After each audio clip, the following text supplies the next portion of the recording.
যাচ্ছে, যুদ্ধ সেখানে, কিন্তু কেউ তাকায় না।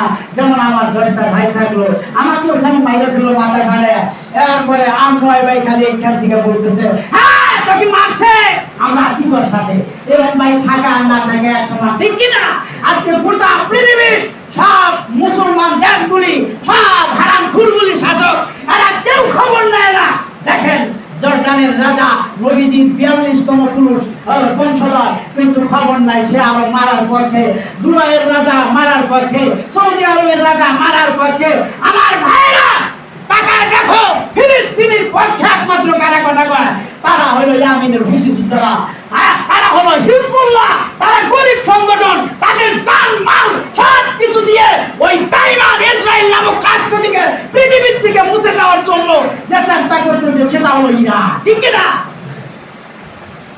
ইমানের মহাব্বতে আমরা ভালোবাসি আফগানিস্তান, আমরা ভালোবাসি যারা ইসলামের জন্য কাজ করে, আমরা ভালোবাসি গোটা পৃথিবীতে যারা মুসলমানের পক্ষে কাজ করে, তাদেরকে মহাব্বত করবেন। আপনি কিয়ামতের ময়দানে সে না চিনলেও আপনি তাদের সাথে জান্নাতে যাবেন। জোরে বলুন সুবহানাল্লাহ, সবাই বলেন আমিন। আল্লাহ পাক কবুল করে, সবাই বলেন আমিন। হ্যাঁ, মসজিদের সব কাজ শেষ না?